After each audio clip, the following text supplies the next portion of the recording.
नमस्कार प्यारे विद्यार्थियों, हिंदी ऑनलाइन क्लासेस में आपका स्वागत है। मैं विजयलक्ष्मी राठौड़ पुनः उपस्थित हूँ आपके सामने। हमारा चैप्टर लेकर भक्तिन भक्तिन का अंतिम चरण देखेंगे हम कि संस्मरणात्मक रेखा चित्र में लेखिका महादेवी वर्मा जो ये बताती हैं कि भक्तिन उनके जीवन में छाया की तरह बन गई है। जैसे एक व्यक्ति की छाया उससे कभी अलग नहीं हो सकती है, ठीक उसी प्रकार भक्तिन को भी महादेवी से अलग नहीं किया जा सकता। महादेव वर्मा ने खुद ने स्वीकार किया है कि चाहे यात्रा बद्रीनाथ केदारनाथ की हो या गांव में पगडंडियों पर भक्तिन सदा ही मेरे साथ बनी रहती है, उससे अलग हो पाना मेरे लिए बड़ा ही मुश्किल है। देखेंगे, बात करते हैं आगे। वो कहती है कि धूल भली पगडंडी पर मेरे पीछे रहना नहीं भूलती, किसी भी समय कहीं भी जाने के लिए प्रस्तुत होते ही मैं भक्तिन को छाया के समान साथ पाती हूँ। यानी महादेवी जी और भक्तिन का साथ ऐसा है जैसे किसी व्यक्ति और उसकी छाया का होता है। युद्ध को देश की सीमा में बढ़ते देख जब लोग आतंकित हो उठे, तब भक्तिन के बेटी दामाद उसके नाती को लेकर बुलाने आ पहुंचे। बच्चों, आप सभी जानते हैं कि आजादी की लड़ाई का दौर था, स्वतंत्रता संग्राम का दौर था और देश में उथल पुथल मची हुई थी। युद्ध होने की संभावनाएं जब थी, तब युद्ध को देश की सीमा में बढ़ते देख आशंका हुई कि हो सकता है कि देश में युद्ध हो सकता है। उस बात को देखते हुए, उस आतंक को देखकर मतलब डरे हुए भक्तिन को लेने के लिए आए। कहाँ? शहर में। उसके बेटी दामाद और उसका नाती साथ में आया इसको भक्तिन को बुलाने के लिए। क्या कहा? पर बहुत समझाने बुझाने पर भी वह उनके साथ नहीं जा सकी। महादेवी जी ने भी समझा दिया कि बात तो वाकई सही है, हो सकता है कि युद्ध छिड़ भी जाए। ऐसे में तुम शहर में मेरे साथ रह के क्या करोगी? तुम अपने गांव चले जाओ, जिससे कि आपकी बेटी दामाद की भी चिंता क्या हो जाएगी? दूर हो जाएगी। लेकिन बहुत समझाने पर भी परिवार के लोगों के द्वारा और महादेवी जी के द्वारा, उसके बावजूद भी बच्चों भक्तिन पर इस बात का बिल्कुल भी प्रभाव नहीं पड़ा और वह तैयार नहीं हुई। सबको वह देख आती है, रुपया भेज देती है, पर उसके साथ रहने के लिए मेरा साथ छोड़ना आवश्यक है, जो संभवतः भक्तिन को जीवन के अंत तक स्वीकार ना होगा। महादेवी जी कहती है कि वे जिम्मेदार बहुत है। क्या करती है? शहर से जो रुपया कमाती है वो भेज देती है, पर उस जाकर अपने परिवार के लोगों से मिलकर भी आ जाती है। लेकिन मेरे उन वहां रहने के लिए मेरा साथ उसको छोड़ना पड़ता है। यही बात किसको गवारा नहीं है? भक्तिन को गवारा नहीं है। और इसलिए उसने क्या किया? भक्तिन को जीवन के अंत तक स्वीकार न होगा। वो अपने जीवन के अंत तक महादेवी के साथ बना रहना चाहती है। हम देखेंगे आगे कि जब गत वर्ष पिछले ही साल युद्ध के भूत ने वीरता के साथ स्थान में पलायन वृत्ति जगा दी थी, तब भक्तिन पहली ही बार सेवक की विनीत मुद्रा के साथ मुझसे गांव चलने का अनुरोध करने आई। बच्चों देखो, युद्ध के समय में दो चीजें सामने आती है। या तो जनमानस क्या करता है? उत्साही होकर वीरत्व अपने अंदर पैदा करके उस युद्ध का सामना करता है, उस लड़ाई में खुद को झोंक देना चाहता है। या दूसरी परिस्थिति बच्चों ये बनती है कि युद्ध से लोग भयभीत हो जाते हैं, आतंकित हो जाते हैं, डर जाते हैं, ये सोचते हैं कि क्या होगा, तो युद्ध से क्या करते हैं? भागते हैं। तो उसको क्या कहा है कि युद्ध के डर से लोगों में पलायन की प्रवृत्ति भी आ गई। जैसे भी आपने देखा कि महामारी कोरोना जब चल रही थी, तो लोगों ने क्या किया? या तो जो लोग जहां थे वहीं रहकर उसका डटकर मुकाबला कर रहे थे कि हम डिस्टेंस को फॉलो करें, ठीक है, इंस्ट्रक्शंस को फॉलो करें गवर्नमेंट के। लेकिन कुछ लोगों ने सोचा कि हमारा गांव जाना ही ठीक रहेगा, न जाने क्या होगा इस महामारी में, जिएंगे मरेंगे, अब जो होगा सो देखा जाएगा, चलिए अपने गांव चलते हैं। ठीक है, वैसी स्थिति कहाँ हुई बच्चों? युद्ध के समय में। यहाँ पे लेखिका खुद कह रही है कि पिछले साल की बात है कि युद्ध का जब भूत सब पे चढ़ा, तो वीरता के स्थान पर कौन सी प्रवृत्ति ने स्थान ले लिया? पलायन। लोग भागने लगे शहरों से गांव की ओर।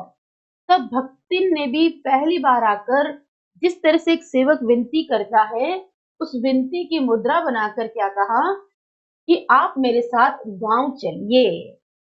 और क्या आगे अनुरोध करती है देखेंगे हम।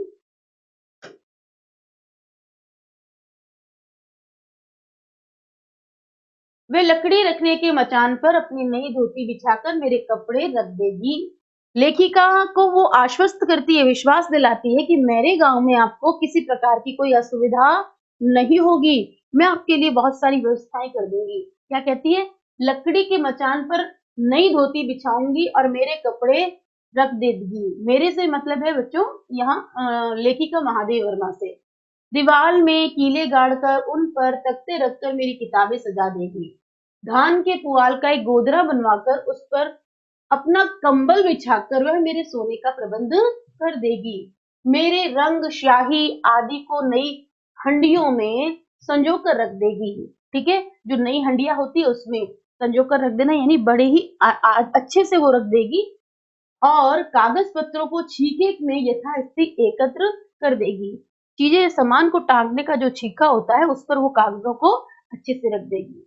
मेरे पास वहां जाकर रहने के लिए रुपया नहीं है, यह मैंने बत्तीन के प्रस्ताव को अवकाश न देने के लिए कहा था, पर उसके परिणाम ने मुझे विस्मित कर दिया। अब जब लेखिका को बार बार आग्रह किया, किसने? भक्तिन ने। तो लेखिका को भी कोई जवाब देना था, टालना था। उन्होंने क्या किया कि मेरे पास वहां जाकर रहने के लिए रुपया नहीं है। ये कह दिया। किसने? महादेवी जी ने। किसको कह दिया? भक्तिन को, कि मैं तुम्हारे गांव कैसे चल सकती हूँ, मेरे पास तो रुपया टका कुछ है ही नहीं। यह मैंने भक्तिन के प्रस्ताव को अवकाश न देने के लिए कहा था। लेखिका चाहती थी कि बार बार भक्तिन इस तरह का आग्रह ना करे गांव चलने का, इसलिए उन्होंने ऐसा कहा, पर उसके परिणाम ने मुझे विस्मित कर दिया। लेकिन भक्तिन ने जो वापस जवाब दिया है वो तो बच्चों और भी आश्चर्य में डाल देने वाला था।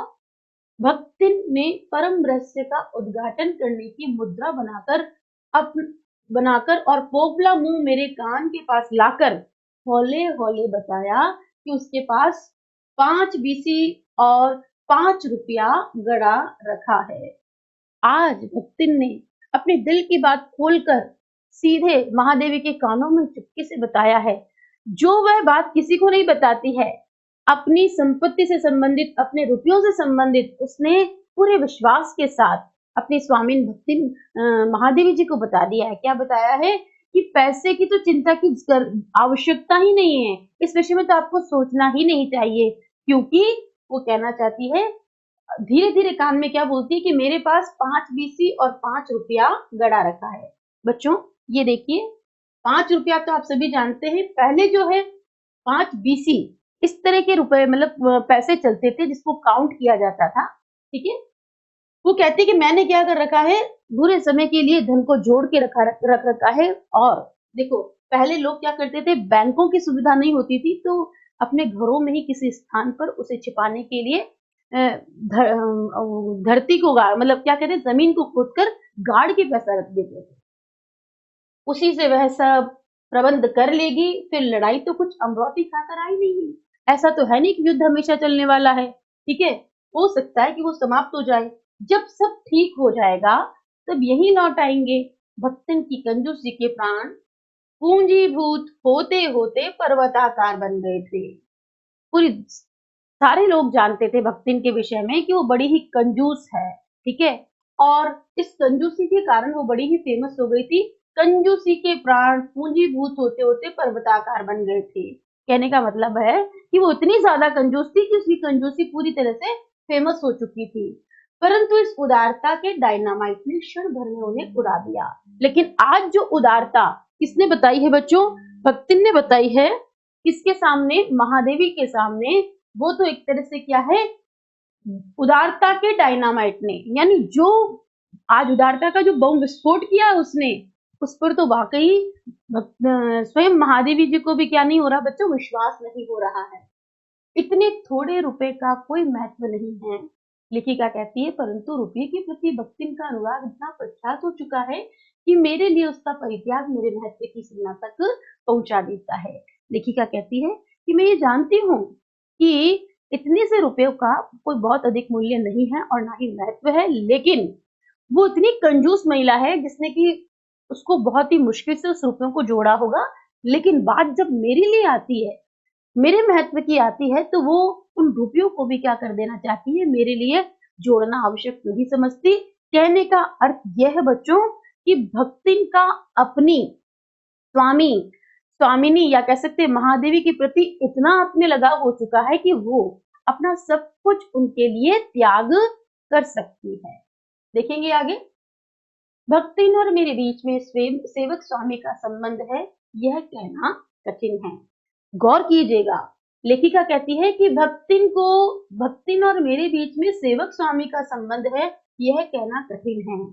मैं खुद को तो स्वामी कह दूं और उसको सेवक कह दूं, ये चीज तो मैं नहीं कर सकती। वो कहती कि ऐसा मानना मेरे लिए कैसा है, बड़ा ही मुश्किल है, क्योंकि ऐसा कोई स्वामी नहीं हो सकता जो इच्छा होने पर भी सेवक को अपनी सेवा से हटा ना सके। कि मेरी कई बार इच्छा होती है कि मैं उसे हटाऊं, लेकिन मैं उसको हटा नहीं पाती, क्योंकि उसकी उसके प्रति लेखिका की आत्मीयता भी ऐसी हो गई है कि वह उसको किसी तरह का ऐसा ऑर्डर नहीं दे पाती है जैसा कि लोग अपने नौकरों को दे देते हैं।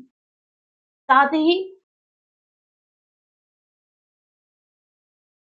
जो इच्छा होने पर भी सेवक को अपनी सेवा से हटा ना सके, और ऐसा कोई सेवक भी नहीं सुना गया जो अपने स्वामी के चले जाने का आदेश पाकर अवज्ञा से हंस दे। आपने देखा होगा कि हम अगर अपने कह सकते हैं ना, सेवकों को अगर कोई इंस्ट्रक्शन दे, निर्देश दे, तो उस निर्देश का वो पालन करते हैं और उनको हमारी बात माननी पड़ती है। हम कहते हैं कि यदि हम एकांत में रहना चाहते हैं तो वो चले जाते हैं, लेकिन ये भक्ति जो स्वामी क्या है, सेविका है, वो कुछ अलग तरह की है बच्चों। लेखिका जब उससे कहती है कि वो अभी कुछ एकांत चाहती है, तो वो जाती नहीं, उल्टा हंस करके उनके पास ही बनी रहती है। लेखिका ये कहना चाहती है कि उसका लगाव दिन प्रतिदिन इतना बढ़ता चला जा रहा है कि वो मुझे बिल्कुल अकेला नहीं छोड़ती है, और मैं भी कई बार उसके बिना नहीं रह पाती हूँ। इसलिए लेखिका ने कहा है कि मैं ये नहीं कह सकती कि हम दोनों के बीच में स्वामी और सेवक जैसा भी कोई संबंध है। भक्तिन को नौकर कहना उतना ही असंगत है जितना कि अपने घर में बारी बारी से आने जाने वाले अंधेरे उजाले और आंगन में फूलने वाले गुलाब और आम को सेवक मानना। लेखिका कहती है कि अगर मैं भक्तिन को क्या कहूं, नौकर कहूं, तो ये बात बिल्कुल भी अच्छी नहीं है, संगति ही नहीं बैठती इसकी। यानी उसको नौकर की संज्ञा देना बिल्कुल अच्छी बात नहीं है, कहीं कोई संगत नहीं बैठती। नौकर नौकर मान लेना, इसका मतलब तो ये है कि हम उसके भावों की, उसके क्या कह सकते हैं ना, उसकी सेवा का कोई मूल्य उसको नहीं दे रहे हैं। तो हम देखेंगे यहाँ पे, तो लेखिका उसको क्या कहना चाहती है। लेखिका कहती है कि जितना अपने घर में बारी बारी आने जाने वाले अंधेरे और उजाले, जैसे हमारे घर में अंधेरा आता है और उजाला आता है, उस पर किसी की रोक टोक नहीं है, वो स्वच्छंदता से हमारे घर में हो जाएगा, घुस जाएगा। उसके साथ साथ हमारे आंगन में फूलने वाले जो गुलाब हैं और आम को हम सेवक मानना, क्या हम प्रकृति के इस उपादानों को, जैसे कि प्रकाश को, जैसे कि अंधेरे को, जैसे कि गुलाब को, जैसे कि आम को, जैसे कि हवा को, क्या हम अपना सेवक मान सकते हैं? नहीं मान सकते। तो लेखिका के नजरिए में भी भक्तिन क्या है, एक नौकर नहीं है, एक सेविका नहीं है। वो उस भक्तिन के मूल्य को बहुत बढ़कर के आंक रही हैं, क्योंकि वह उसकी आत्मीयता को, उसके सेवा धर्म को बहुत भली भांति समझ चुकी है। जिस प्रकार एक अस्तित्व रखते हैं जिससे सार्थकता देने के लिए ही हमें सुख दुख देते हैं, उसी प्रकार भक्तिन का स्वतंत्र व्यक्तित्व अपने विकास के परिचय के लिए ही मेरे जीवन को घेरे हुए है। लेखिका कहना चाहती है जिस तरह से इन प्राकृतिक उपादानों का अपना अपना एक क्या है, अस्तित्व है, मेरे लिए भी उस भक्तिन का अस्तित्व है। वह मेरे इर्द गिर्द बनी रहती है, वो मेरे लिए एक सुख दुख का एक एहसास बन चुकी है। बात करेंगे आगे। परिवार और परिस्थितियों के कारण स्वभाव में जो विषमताएं उत्पन्न हो गई है बच्चों, हम हमारा जो स्वभाव होता है उसमें हमारी पारिवारिक परिस्थितियों का हमारे जीवन में होने वाली घटनाओं का बड़ा ही महत्वपूर्ण प्रभाव पड़ता है। आपने देखा होगा कि बहुत सारे लोग होते तो बड़े ही सॉफ्ट हार्ट है, ठीक है, उदार होते हैं, अच्छे होते हैं, लेकिन बार बार उनके जीवन में जब इतनी सारी समस्याएं आती है, प्रॉब्लम्स आती हैं, तब क्या होता है बच्चों कि वो अब थोड़ी थोड़ी क्या हो जाते हैं, गुस्सैल हो जाते हैं, थोड़े थोड़े कुंठित हो जाते हैं। वो दबाव, वो अभाव उनको कहीं ना कहीं क्या कर देते हैं, बदल देते हैं। बस लेखिका भी भक्तिन के लिए यही कहना चाहती है, क्या कहना चाहती है कि परिवार और उसकी जो परिस्थितियां रही उसके कारण स्वभाव में जो विषमताएं आ गई है, कुछ अच्छाइयां भी है और कुछ बुराइयां भी है, उनके भीतर से एक स्नेह और सहानुभूति की आभा फूटती रहती है। लेकिन उसके बावजूद भी भक्तिन के व्यक्तित्व में आप हमेशा स्नेह पाओगे दूसरों के लिए और सहानुभूति देखोगे। इसी से उसके संपर्क में आने वाले व्यक्ति उसमें जीवन की सहज मार्मिकता ही पाते हैं। और जब लोग उसके संपर्क में आते हैं तो वह उससे काफी अटैच हो जाते हैं और उसके दिल को छू लेते हैं, या भक्तिन का व्यक्तित्व ऐसा है कि वह भी लोगों के दिल को छू लेती है। छात्रावास की बालिकाओं में से कोई अपनी चाय बनवाने के लिए दहली पर बैठी रहती है, तो कोई बाहर खड़ी मेरे बने नाश्ते को चखकर उसके स्वाद की विवेचना करती रहती है।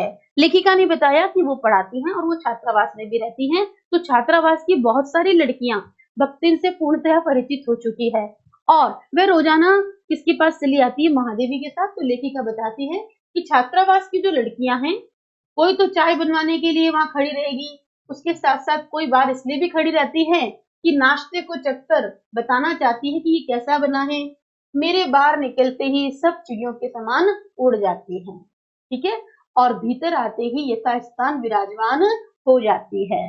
कहने का अर्थ है जब महादेवी जी आती हैं तब तो वो लड़कियां फुर हो जाती हैं और वापस वो भक्तिन के इर्द गिर्द बनी रहती है। इन्हें आने में रुकावट ना हो, संभवतः इसी से भक्तिन अपना दोनों जून का भोजन सवेरे ही बनाकर ऊपर के आले में रख देती है। अब देखिए, लेखिका कहना चाहती है बच्चों यह है कि ये क्या करती है भक्तिन, दोनों जून यानी दोनों समय का भोजन बनाकर पहले इसलिए रख देती है कि जब वो लड़कियां आए तो वह उनसे आपस में बातें कर सके, उनकी आवश्यकताओं की पूर्ति कर सकते, उनसे परामर्श कर सके। और खाते समय चौके का एक कोना धोकर पाक छत के सनातन नियम से समझौता कर लेती है। और जब वो भोजन करके अपना काम निपटाती है तो वो अपना उसके धार्मिक तौर तरीके हैं, तो वो जो भी है चौके को एक कोने से धो करके पाक छत यानी अपनी स्वच्छता की, मैंने अपने रसोड़े का जो काम है पूरी तरह से कंप्लीट कर लिया है, उस नियम को भी करना वो भूलती नहीं है। मेरे परिचितों और साहित्यिक बंधुओं से भी भक्तिन विशेष परिचित है। नेचुरल सी बात है बच्चों कि महादेवी वर्मा एक लेखिका है, तो लेखिका होने के नाते महादेवी जी से बहुत सारे साहित्यकार मिलते होंगे। तो अब भक्तिन रोज उनको आते जाते देखती है, ठीक है, कि महादेवी जी कब किससे मिलते हैं या कौन उनके घर आते हैं। तो यहाँ कहा है कि मेरे परिचितों और साहित्यिक बंधुओं से भी भक्तिन विशेष परिचित है, वो अच्छे से जानती है सबको। पर उनके प्रति भक्तिन के सम्मान की मात्रा मेरे प्रति उनके सम्मान की मात्रा पर निर्भर है। भक्तिन उनको सम्मान कब देती है, जितना सम्मान वह व्यक्ति महादेव वर्मा को देता है उतना ही सम्मान वापस भक्तिन से उस व्यक्ति विशेष को मिलता है। और सद्भाव उनके प्रति मेरे सद्भाव से निश्चित होता है। और बात यदि सद्भावनाओं की हो कि भक्तिन उनके प्रति क्या सद्भावना रखती है, तो महादेवी जी का सद्भाव देख करके कि महादेवी जी अमुक व्यक्ति के प्रति ऐसा सद्भाव रखती है, ऐसी भावनाएं रखती है, तो निश्चित रूप से उतना का उतना सद्भाव महादेवी वर्मा का जैसा ही सद्भाव यानी कि अच्छा व्यवहार लेखिका भी किसके प्रति रखती है, लेखिका भक्तिन भी किसके प्रति रखती है, उन साहित्यिक बंधुओं के प्रति। इस संबंध में भक्तिन की सहज बुद्धि विस्मित कर देने वाली है। लेखिका खुद कहती है कभी कभी मैं उसकी इस बुद्धि पर बहुत ही आश्चर्यचकित हो जाती हूँ कि वो किस तरह से मेरे अनुरूप ही लोगों से व्यवहार कर लेती है। देखेंगे आगे, वह किसी को आकार प्रकार और वेशभूषा से स्मरण करती है।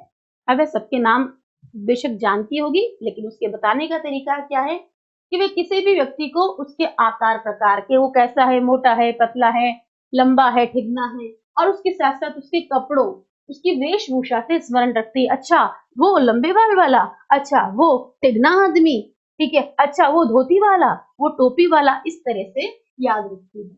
और किसी को नाम के अपभ्रंश के द्वारा, और वह गांव से आई है बच्चों, तो उसको नाम को बिगाड़ने का कह सकते हैं आदत सी हो गई है। तो लेखिका कहना चाहती है कि किसी का जो नाम है वो उसको इस तरह से बदल देती है कि उसका अपभ्रंश बना देती है। यहाँ अपभ्रंश से आशय है नाम को बिगाड़ देना। कवि और कविता के संबंध में उसका ज्ञान बड़ा है। वो जानने लगी है कवि किसे कहते हैं, कविता क्या है, उसके संबंध में उसका ज्ञान थोड़ा बढ़ गया है, पर आदर भाव नहीं, लेखिका कहना चाहती है। लेकिन वह ना तो कवियों का और ना ही उनके द्वारा लिखी गई किसी कविता का आदर करती है। किसी के लंबे बाल और अस्त व्यस्त वेशभूषा देखकर वह क्या उठती है, का ओहू कवित्व लिखे जानत है। वो जब किसी को देखती है उसको लगता है ये लंबे बाल वाला व्यक्ति भी क्या कविता लिखना जानता है। वो ये सोचती है कि बाहरी आकार प्रकार भी कविता से कोई ना कोई संबंध रखता होगा, और तुरंत ही उसकी अवज्ञा प्रकट हो जाती है। तब तू कुछो करिए धरियो ना, बस गली गली गाउत बजाउत फिरो फिरी हैं। और फिर उस व्यक्ति विशेष के प्रति अवज्ञा करते हुए कहती है कि कुछ करते धरते तो है नहीं, बस गलियों में इसी तरह कविता करते फिरते हैं। पर सबका दुख उसे प्रभावित कर सकता है। विद्यार्थी वर्ग में से कोई जब कारागार का अतिथि हो जाता है, तब उस समाचार को व्यथित भक्तिन बीता बीता भरे लड़कन का जेहल कलजुग रहा, तौन रहा, अब परलई हुई जाई, उनकर माई का बड़े लाट तक लड़े का चाही कहकर दिन भर सबको परेशान करती रहती है। बच्चों हमने देखा कि स्वतंत्रता संग्राम उस समय चल रहा था, युद्ध का दौर भी था, और जब नव युवक अपने देश के लिए काम कर रहे थे, तो विद्यार्थी लोग जब कभी कभी जेल चले जाते थे, तो विद्यार्थियों का, नव युवकों का इस तरह से जेल चले जाना, सरकार के द्वारा उनको जेल में रख देना, ये बात किसको अच्छी नहीं लगती थी बच्चों, भक्तिन को अच्छी नहीं लगती थी।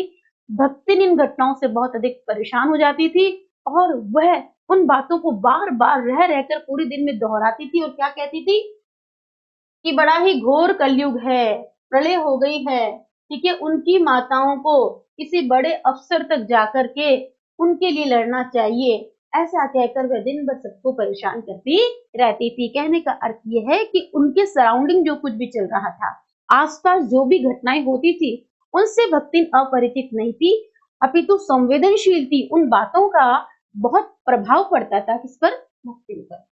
बापू से लेकर साधारण व्यक्ति तब सबके प्रति भक्तिन की सहानुभूति एक रस मिलती है। वह महात्मा गांधी से परिचित है, इसलिए लेखिका ने कहा है कि बापू से लेकर साधारण व्यक्ति तक सबके प्रति भक्तिन के मन में क्या है, एक रस, एक समान क्या है, सहानुभूति, सबके प्रति प्रेम, सम्मान और सहानुभूति की भावना है। यानी वह उस आंदोलन से बखूबी वाकिफ है, वह जानती है कि किस क्या चल रहा है देश में और कौन क्या कर रहा है, और अपने साथ में वो प्रतिक्रिया भी सुनाती है लोगों को। भक्तिन के संस्कार ऐसे हैं कि वे कारागार से वैसे ही डरती है जैसे यमलोक से।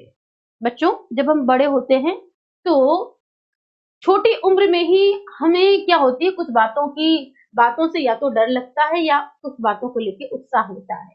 आपने देखा होगा कि आपको प्रकृति को लेके बड़ा उत्साह है कि आप हरियाली देखेंगे, आप नदी देखेंगे, आप झरना देखेंगे, लेकिन कुछ लोग ऐसे हैं जो ऊंचाई से बड़े डरते हैं, कुछ लोग क्या है, अंधेरे से डरते हैं। तो ये है हमारी बचपन की कोई आदत, उस आदत के अनुसार हमारा होता है बच्चों व्यवहार, कि हो सकता है कुछ लोगों को अंधेरे से डर लगता है, किसी को ऊंचाई से डर लगता है, ठीक है, किसी को साइकिल चलाने से डर लगता है।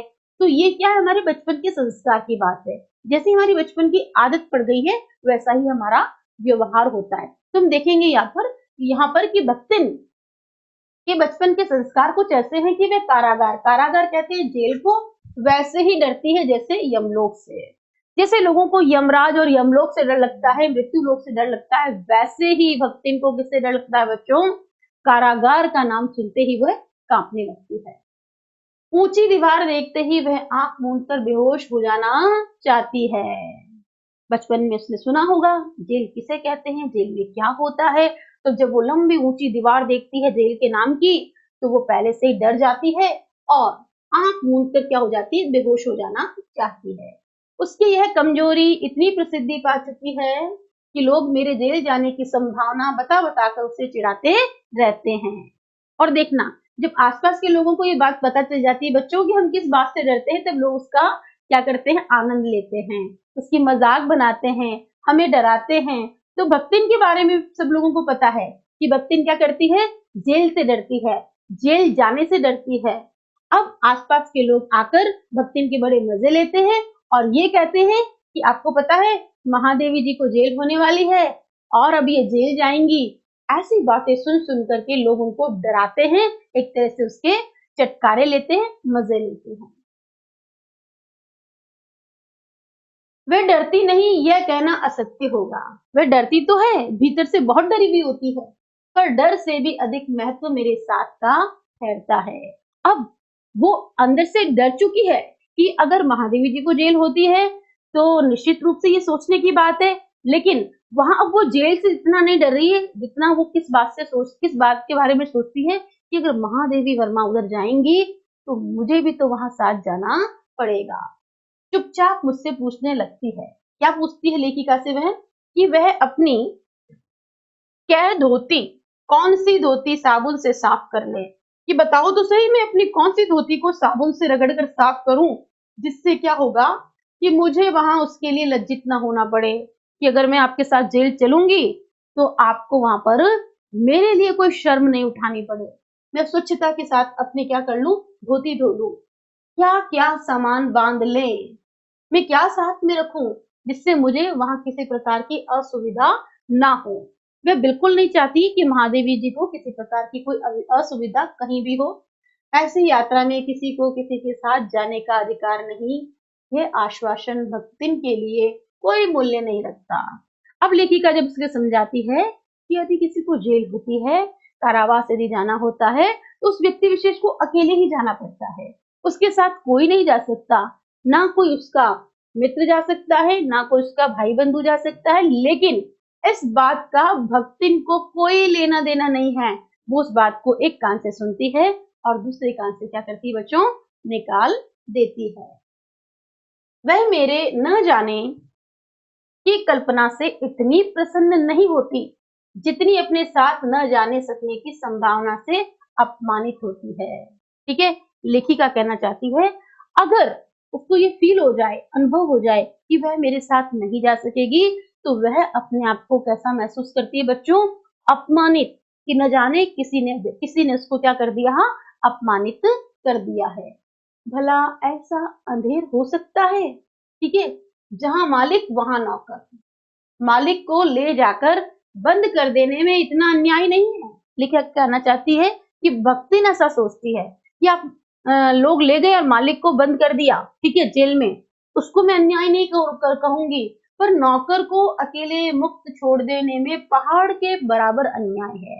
भक्तिन के नजरिए से अगर लेखिका कारागार जाती है लेकिन भक्तिन बाहर रह जाती है तो ये बहुत बड़ी एक घटना हो जाएगी, फिर तो इस अन्याय को भक्तिन सहन ही नहीं कर पाएगी। ऐसा अन्याय होने पर भक्तिन को बड़े लाट तक लड़ना पड़ेगा। वो कहती है कि अगर ऐसा हुआ तो मैं बड़े अधिकारी तक जाकर क्या करूंगी, अपनी इस लड़ाई को लड़ूंगी। कौन सी लड़ाई, कि मैं भी महादेवी वर्मा के साथ कहां जाऊंगी, जहां ये जाती है, चाहे वो कारावास हो चाहे कोई अलग जगह हो। किसी की माई यदि बड़े लाट तक नहीं लड़ी तो नहीं लड़ी, पर भक्तिन का तो बिना लड़े काम ही नहीं चल सकता। भक्तिन को तो बिना लड़े काम ही नहीं चल सकता। भक्तिन ये कहना चाहती है कि अगर कोई अपने अधिकार के लिए, अधिकार की सुरक्षा के लिए बड़े अधिकारी तक गया चाहे नहीं गया, लेकिन मैं तो जाना चाहूंगी। कारण क्या है कि मैं महादेवी के बिना नहीं रह सकती।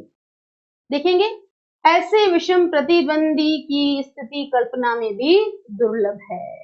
लेखिका कहना चाहती है कि आप सभी ने ऐसा विषम प्रतिद्वंदी तो कहीं देखा ही नहीं होगा और ना ही ऐसी भक्ति जैसे विषम प्रतिद्वंदी की कल्पना भी नहीं की जा सकती है। मैं प्रायः सोचती हूँ कि जब ऐसा बुलावा आ पहुंचेगा जिसमें ना धोती साफ करने का अवकाश रहेगा, ना सामान बांधने का, ना भक्तिन को रुकने का अधिकार होगा, ना मुझे रोकने का, तब चिर विदा के अंतिम क्षणों में ये देहातिन वृद्धा क्या करेगी और मैं क्या करूंगी? भक्तिन की कहानी अधूरी है, पर उसे खोकर मैं इसे पूरी नहीं करना चाहती। बच्चों, लेखिका ये कहना चाहती है इस, कह सकते हैं हम अपन अंतिम गद्यांश में, कि लेखिका खुद इतनी भाव विभोर हो गई है, इतनी आत्मीय लगाव हो गया है भक्तिन के साथ। तो लेखिका क्या कहती है कि मैं प्रायः सोचती हूँ, कि मैं अक्सर सोच लेती हूँ ऐसा, कि जब ऐसा बुलावा आ पहुंचेगा। कौन सा बुलावा? जो सबके लिए बच्चों एक कटु सत्य है, यथार्थ है जीवन का, कि एक ना एक दिन हर व्यक्ति को इस संसार से विदा लेना ही पड़ता है। कि जब ऐसा बुलावा आ पहुंचेगा जिसमें ना तो धोती साफ करने का अवकाश रहेगा, वहां जाने की कोई तैयारी नहीं होती है बच्चों, ना सामान बांधने का, वहां हम किसी तरह की कोई तैयारी के साथ नहीं जाते, ना भक्तिन को रुकने का अधिकार होगा, ना मुझे रोकने का। हो सकता है भक्तिन यदि पहले जाए तो मैं उसको रोक नहीं सकती, और मैं पहले जाऊं तो भक्तिन उस समय को रोक नहीं सकती। तब चिर विदा के अंतिम क्षणों में, और हम उस विदाई के समय में, जो हमारी चिर विदाई होती है कि मृत्यु के समय के बाद फिर हम अपने किसी आत्मीय से मिल नहीं सकते, उससे वापस रूबरू नहीं हो सकते। तो यहाँ यही पीड़ा और वेदना व्यक्त करते हुए लेखिका क्या कहती है कि तब चिर विदा के अंतिम क्षणों में यह देहातिन, एक शब्द आया है, ये देहातिन, ये गांव की वृद्ध महिला क्या करेगी और मैं क्या करूंगी? यदि मेरे लिए बुलावा आ जाता है तो भक्तिन क्या करेगी, और भक्तिन के लिए ऐसा बुलावा आ जाता है तो मैं क्या करूंगी? फिर लेखिका कहती है भक्तिन की कहानी अधूरी है। जो कुछ मैंने लिखा है उसमें मैं यही कहूंगी कि भक्तिन की कहानी अभी अधूरी है। पाठक वर्ग ये ना सोच ले कि इस कहानी को मैंने पूरा कर दिया है, पर उसे खोकर मैं इसे पूरा नहीं करना चाहती। लेकिन मैं इसको खोकर इस कहानी को पूरा भी करना नहीं चाहती हूँ। लेखिका यही अपनी इस कहानी को क्या करती है बच्चों, विराम देती है, और इसी के साथ भक्तिन का ये चैप्टर समाप्त होता है। इसका मतलब ये है कि भक्तिन का व्यक्तित्व इतना प्रभावशाली है कि वह लेखिका के मन पर अपना पूरा अधिकार जमा चुकी है, और लेखिका खुद अंतिम पंक्ति में ये मानती है कि मैं उसे खोकर इसे पूरी नहीं करना चाहती। मैं खुद भी इसे, इस भक्तिन जैसी बड़ी आत्मीयता से परिपूर्ण इस, लेखिका तो ये कहती मैं सेविका भी नहीं कहती, इस महिला को खोना नहीं चाहती हूँ। बच्चों, आज के इस वीडियो में हमने ये पढ़ा कि पूरे ही संस्मरण रेखा चित्र में भक्तिन के व्यक्तित्व को बखूबी लेखिका ने हमारे सामने प्रस्तुत किया है। हम अपनी आगे की कक्षा में इसके प्रश्नोत्तर करेंगे। तब तक के लिए मुझे इजाजत दीजिए। नमस्कार।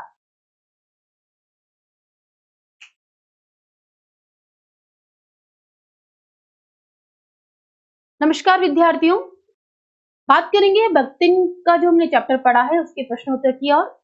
आइए आप और हम डिस्कशन करते हैं इन प्रश्नों को। बच्चों, बोर्ड की दृष्टि से ये सभी प्रश्न महत्वपूर्ण हैं, और ध्यान रखना इन प्रश्नों के अतिरिक्त बोर्ड एग्जाम में प्रश्न कहीं से भी बन सकता है, और प्रश्नों को कैसा भी बनाया जा सकता है।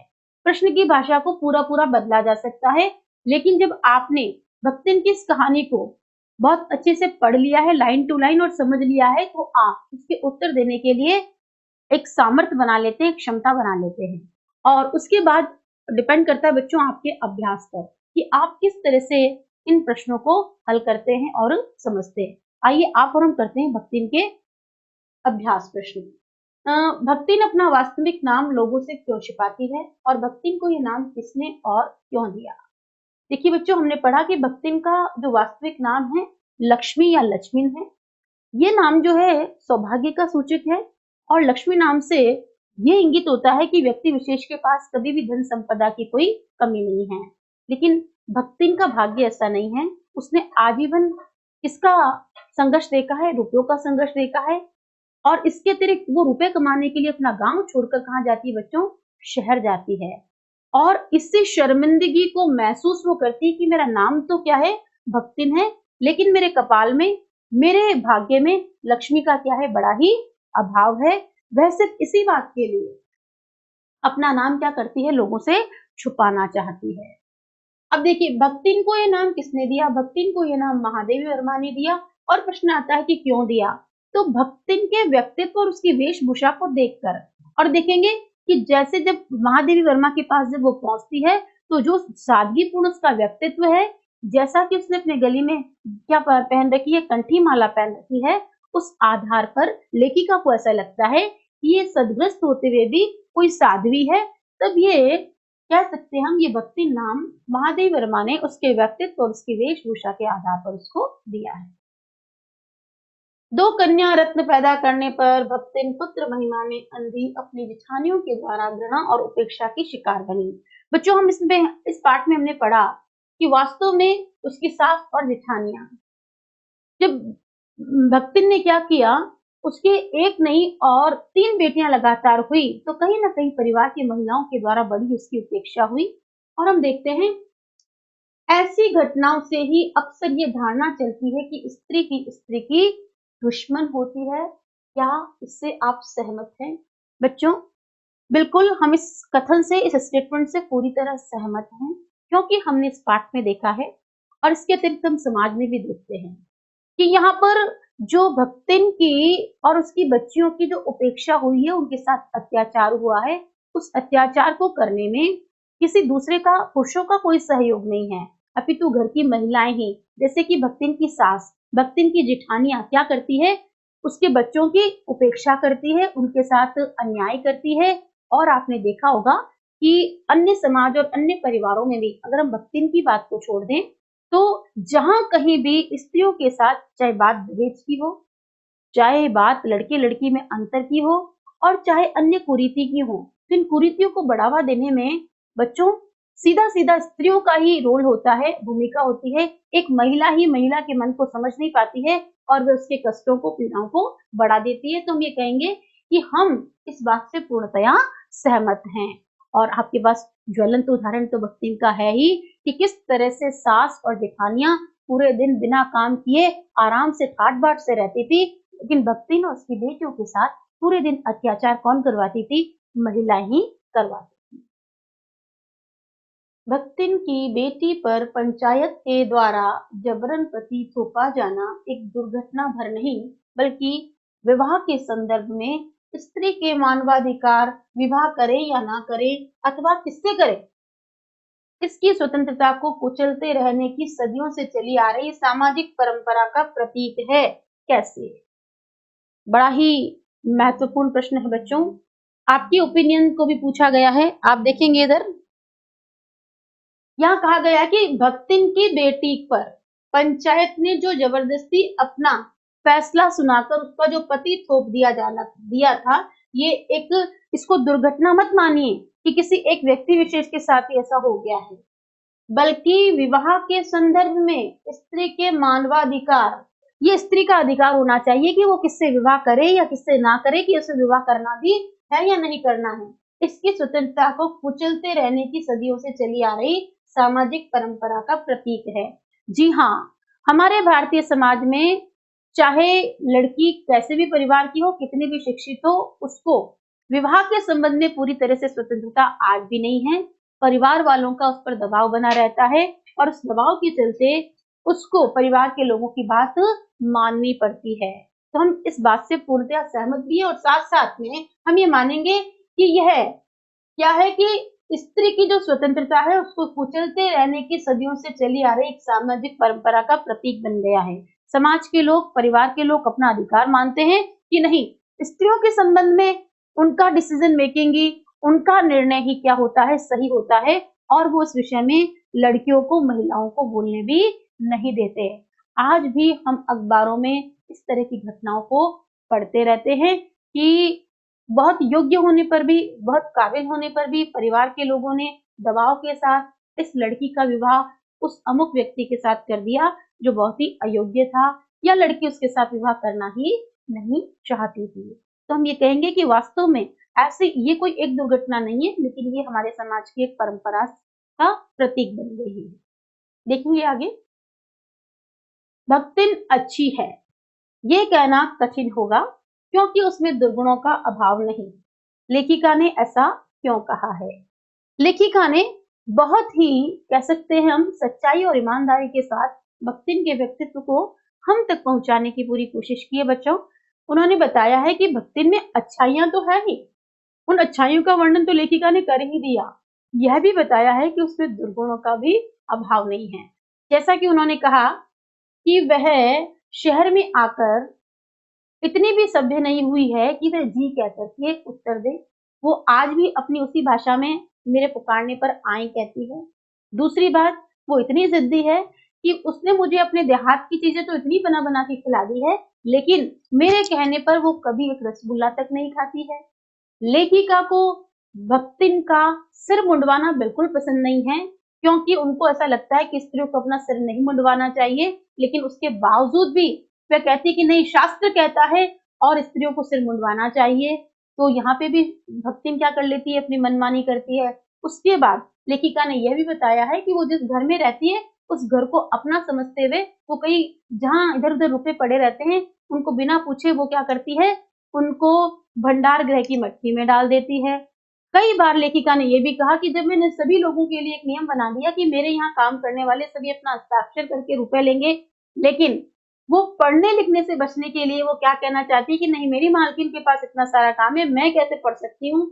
इसका मतलब ये है कि लेखिका ये कहना चाहती है कि भक्तिन के पास बच्चों गुणों के साथ साथ दुर्गुणों का भी भंडार भरा पड़ा है। और एक बार तो लेखिका ने यह भी कहा है कि वो हरिश्चंद्र नहीं है, अर्थात वो झूठ बोलने में भी माहिर है। वो महादेव वर्मा को खुश करने के लिए कई बार बातों को इधर से उधर भी कर देती है। देखेंगे आगे। भक्तिन द्वारा शास्त्र के प्रश्न को सुविधा से सुलझा लेने का क्या उदाहरण लेखिका ने दिया था? बच्चों अभी मैंने इसको डिस्कशन किया, वापस करते हैं कि भक्तिन हिंदू परिवार की एक विधवा स्त्री है और उसने एक संकल्प ले लिया है कि वह हर गुरुवार को अपने बालों को क्या कर देती है, कटवा लेती है, मतलब कि सर पूरा क्या करती थी, सिर मुड़वा लेती है। बात लेखिका को बिल्कुल भी पसंद नहीं है। लेखिका ने उसको समझाया है कि स्त्रियों को इस तरह से बाल नहीं मुड़वाने चाहिए और ये सब बहुत पुरानी रूढ़ियां हैं और इन रूढ़ियों से हमें क्या करना चाहिए, निजात पा लेनी चाहिए। लेकिन भक्तिन को वह बात माननी ही नहीं है, किसकी, महादेवी जी की। वह इस व्यवहार को बदलना ही नहीं चाहती है, इसलिए उसने क्या किया, शास्त्र में ऐसा लिखा है कि तीरथ गए मुड़ाए सिद्ध, ठीक है, और ये कह करके टाल दिया कि शास्त्र में ऐसा लिखा है इसलिए ऐसा करना जरूरी है और वो ऐसा करती ही रहेगी। तो लेखिका ने माना है कि पता नहीं शास्त्र में ये कथन है या नहीं है, लेकिन भक्तिन कई बार शास्त्रों के उदाहरण देकर भक्तिन द्वारा शास्त्र के प्रश्न को सुविधा से सुलझा लेना उसकी आदत सी बन गई है। वो अपनी बात को अपने तर्कों से क्या कर लेती है, मना लेती है। और अपने सिर मुंडवाने की बात पे ही उसने ये कहा कि लोग जब तीर्थ जाते हैं, तीर्थ यात्राएं जब करके आते हैं, तब भी तो सिर मुंडवाकर पुनः घर में प्रवेश करते हैं, तो ये कोई बड़ी बात नहीं है। आप देखेंगे नेक्स्ट क्वेश्चन कि भक्तिन के आ जाने से महादेवी अधिक देहाती कैसे हो गई है? महादेवी वर्मा ने बच्चों स्वयं स्वीकार किया कि जब से मैं भक्तिन के साथ रहने लगी हूँ, तब से मैं स्वयं उसके प्रभाव में आकर ऐसा लगता है कि मैं खुद भी देहाती हो गई हूँ। खास करके उनका जो भोजन है वो पूरी तरह से क्या हो गया है, देहाती हो गया है।